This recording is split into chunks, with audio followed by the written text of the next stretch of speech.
todos los jueves tenemos la posibilidad de charlar y compartir libros porque te lo lee de une o de una Andrea Butler. Bienvenida, Andrea, nuevamente. Hola, ¿cómo estás? Bien, ¿y vos? Bien, hoy traigo un libro que ya en el pasillo de la radio ya lo vendí, o sea, ya lo quieren leer.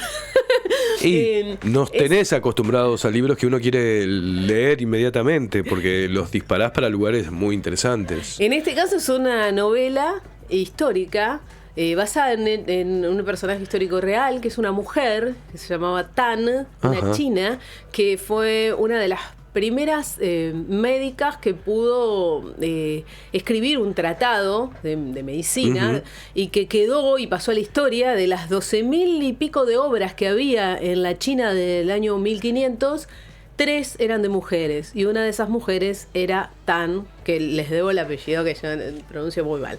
Pero el título del libro es El Círculo de Mujeres de la doctora Tan.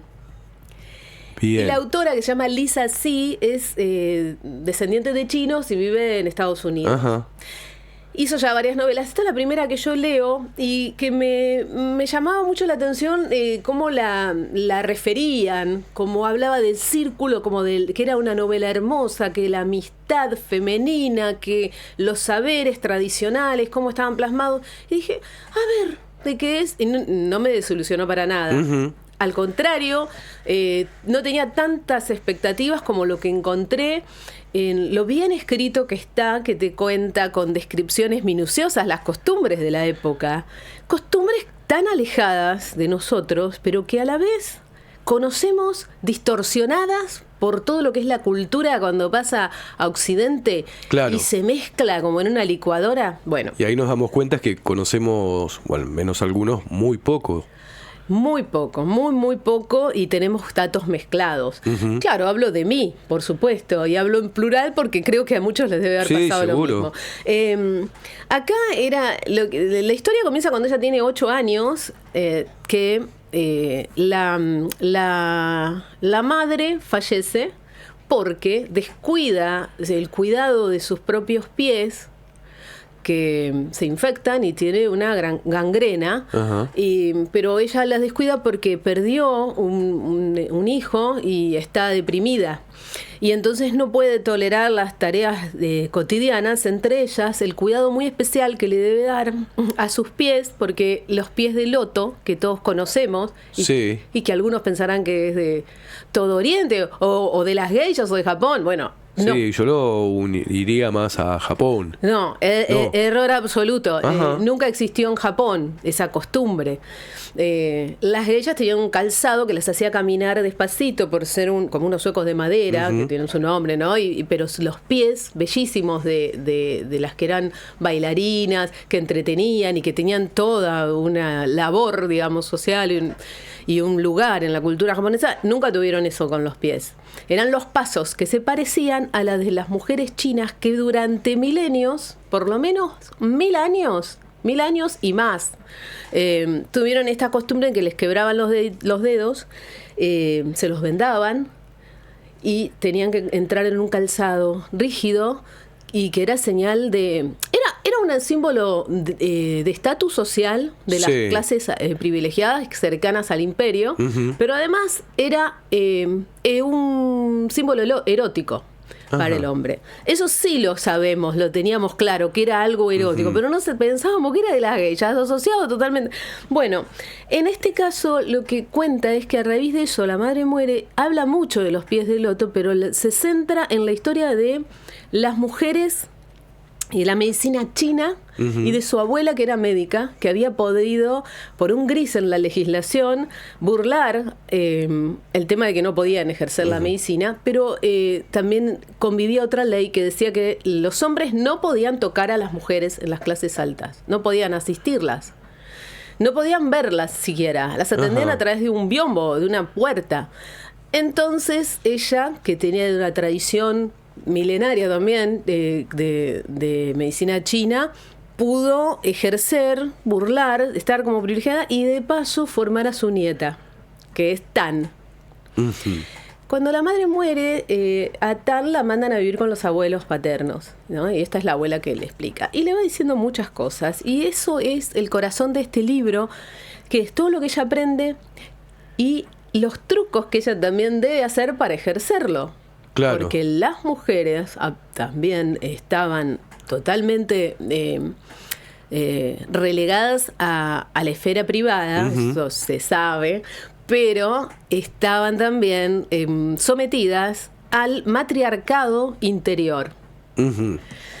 A ver, el patriarcado era el que manejaba todo y que también le daba el látigo a las mujeres dentro de la esfera privada de las clases altas para que tiranicen a hombres y mujeres de su familia.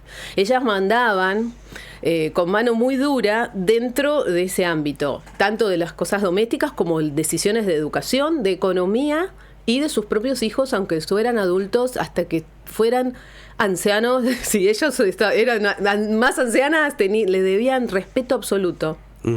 Y lo que ellas decían se hacía.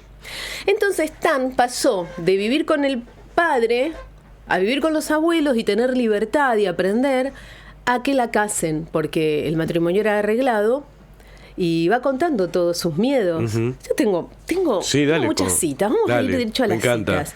Primero le enseñaban de chica: recuerda siempre tu lugar en el mundo. Si sigues estas reglas, te habrás ganado la condición de verdadero ser humano. Ella también siente dolor, pero es demasiado señora para hablar de ello. Al caminar no debo volver la cabeza, recito sin protestar. Al hablar no debo abrir mucho la boca. Cuando esté de pie no he de hacer ruido con la falda. Cuando esté contenta no he de mostrar mi alegría con carcajadas. Cuando esté enfadada nunca debo levantar la voz. Aplacaré todo deseo de aventurarme más allá de las cámaras interiores, pues esas habitaciones son solo para mujeres. Ella era una niña ahí. Iba contando las clases también. Hay muchos tipos de mujeres y dentro de la organización del hogar están las concubinas, están las criadas, están las mujeres que viven afuera. Y bueno, todas tienen sus ventajas y desventajas, pero todas están igualadas en que no son libres. No son libres para nada. Terrible también. Sí, y sí. Por ejemplo, cuando hablan de la educación, la menopausia era el final, total. Una mujer terminaba con la menopausia. ¿Por qué? A ver, les digo con esta frase. Con el tiempo llegarás a la fase del recogimiento, cuando te sentarás en silencio. ¿Sabes qué significa eso? Eso llegará cuando ya no pueda traer hijos al mundo, contesta. Le están enseñando a la niña, ¿eh? Y se prolongará hasta la viudez. Serás la que todavía no ha muerto, a la espera de que la muerte te reúna con tu marido. Todos estos extractos que traigo durísimos son, reales y están sacados de distintas bibliografías que la autora manejó, que fue una investigadora muy rigurosa para hacer la novela. Y la novela, debo decir, tiene un ritmo muy bueno, a pesar de que tiene descripciones. A pesar no, yo digo, gracias a esas descripciones que me metieron de lleno en la época, que hicieron totalmente verosímil todo lo que ocurría, porque parece un relato como si te transportaras en una película a esa época, pero empatizando y simpatizando con los pensamientos y las reflexiones del personaje de Tan. ¿Entendés? O sea, vos no lo ves de afuera. Estás queriendo ver cómo ella toma las decisiones, cómo le influye toda esta educación y qué le va pasando. Y me parece eso muy bueno porque, por ejemplo, cuando la van a casar, ella estaba entusiasmada con eso. Ella le esperaba. Eso es lo cultural que muchas veces nos cuesta. Claro, estaba como naturalizado. Totalmente. Pero a la vez deja entrever lo humano, o sea, sus nervios típicos, incertidumbre, su miedo. Y muchas veces cuando se cuenta la historia lo minimizan diciendo, pero ahí estaban acostumbrados, era así. Era así, se te lo cuenta alguien que desde un lugar determinado está posicionándose en un lugar, el que te dice eso no lo sufrían. Sí lo sufrían. Y lo que más sufrían, por ejemplo, el personaje de Tan, era que no podía estudiar. Separaban a sus amigos, los nenes amigos, primos, hasta hermanos. A los 7 años, los varones iban a la biblioteca con un tutor privado. Las mujeres iban a aprender tareas como jardinería. Claro. después está en juego las creencias de la energía, creencias que hasta el día de hoy sostenemos y estamos entendiendo recién ahora, basándonos en ciencia, pero que los chinos manejaban. Claro, son milenarias. Por supuesto. Y que, mira, por ejemplo, sí. Le explicaba que tenía que interrogar a los pacientes y que el pulso era muy importante, que tenía que tener observación y que... ¿viste el tacto? Había 3 tipos de pulsos que indicaban distintas cosas, pero que con el tiempo iba a llegar a distinguir entre 28 pulsos. Y los órganos, decía, los investigamos para ver cómo funciona, pero no cómo surgen las enfermedades. A nosotros no nos interesan los órganos, dice, aunque conocemos su funcionamiento. Dice, a partir de los desequilibrios en la forma corporal del yin y el yang, es donde aprendemos. Todo en el universo tiene chi, energía, ¿no? Las montañas, las estrellas, los animales, las personas, las emociones. Y chi es el latido del cosmos, comentaba la abuela. Mientras que el cuerpo es un reflejo del cosmos y todo está gobernado por el yin y el yang. Entonces, esto que es un pequeño extracto que traje, esto está explicadísimo y con una manera muy amena, le está contando la abuela a la nieta. Y después se aplica también. ¿Qué pasaba con las familias respetables, las mujeres religiosas? Te vas metiendo todo el tiempo en una cultura que uno no conoce o tiene desconocimiento. Exacto, conoce de conoces costado. Medio ahí de costado, es verdad, claro. Después hablaban, por ejemplo, de que lo que pasa con los personajes. Te la cuentan muy así, metiéndote en sus dramas, cómo muere un nene por la viruela, y lo culpan a la madre porque fue negligente, porque no llamó al maestro sembrador de viruela. Él era el que vacunaba. Claro. Dice, ¿de verdad introduce costras de los enfermos dentro de las narices de los niños? Pregunta el Tan. Haciendo una mueca. Se lo llama variolización y en China llevamos siglos llevándola a cabo, responde la abuela. Siglos. Sí. Bueno, después los preparativos para las bodas, los adornos, esas costumbres de que tan simbólicas, de que los nenes tenían que saltar arriba de la cama para atraer fertilidad y felicidad conyugal, por ejemplo. Muy pensamiento mágico. Sí, mucho. O tenían que ostentar un poco la dote para que todos vean con quién se casaba y lo envolvían en seda roja. Bueno, te va dando detalles que te sumergen ahí. Y después las costumbres con la justicia, marqué también. Dice, esto es interesantísimo. Esto ojalá fuera hoy así. Todas las pesquisas judiciales deben tener lugar ante la familia reunida y ante el acusado, si lo hay, de modo que el bien y el mal puedan encontrarse cara a cara, sin secretos, sin burocracia, sin oportunidad de proteger a padres, abuelos, hermanos o sirvientes, ni de permitir que el culpable evite las consecuencias de sus actos. Eso lo implementaban dentro de los lugares estos de las casas de la élite, digamos, ¿no? Se impartía justicia con todas las clases sociales que iban ahí a observar, iban también criados, iban gente de afuera, maridos de cocineras, mujeres de portuarios, de proveedores, iban ahí a ver qué había pasado y a aclarar y a tener su voz.